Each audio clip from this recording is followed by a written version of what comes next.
ठाड़ गोरी नदिया के तीर रे बिंदी ले गई मछरिया।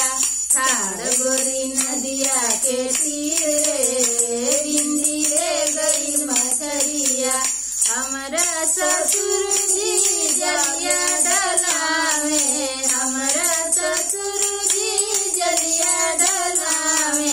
फसल आवे गोमती से वार रे बिंदी ले गई मछरिया। फसल आवे गोमती से वार रे बिंदी ले गई मछरिया। ठाड़ गोरी नदिया के तीर रे बिंदी ले गई मछरिया। ठाड़ गोरी नदिया के तीर रे बिंदी ले गई मछरिया। हमारा भसुर जी जलिया डलावे, हमारा भसुर जी जलिया डलावे। फसल आवे गोमती से वार रे बिंदी ले गई मछरिया। फसल आवे गोमती से वार रे बिंदी ले गई मछरिया। ठाड़ गोरी नदिया के तीर रे बिंदी ले गई मछरिया।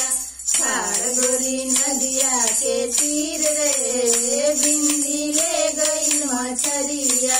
हमारा देवर जी जलिया डलावे, हमारा देवर जी जलिया डलावे। फसल आवे गोमती से वार रे बिंदी ले गई मछरिया।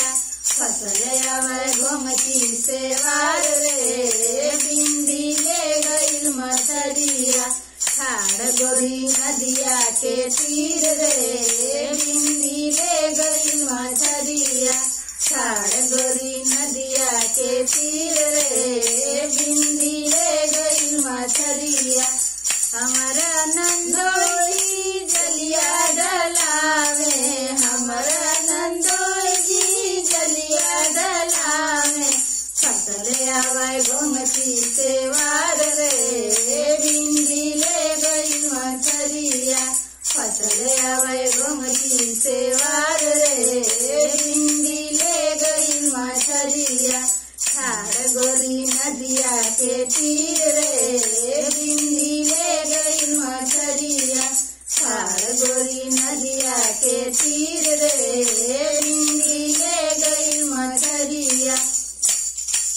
हमारा मामा जी जलिया डलावे, हमारा मामा जी जलिया डलावे। फसल आवे गोमती से वार रे बिंदी ले गई मछरिया।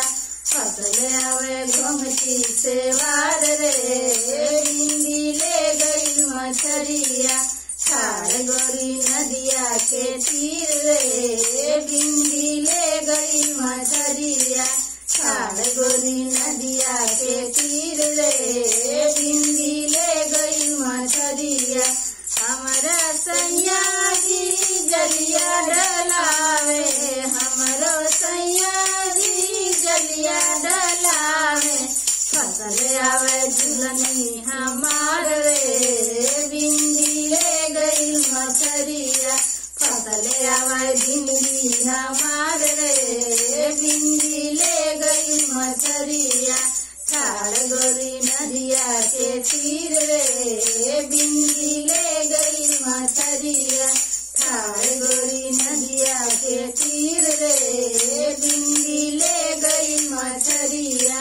ठाड़ गोरी नदिया के तीर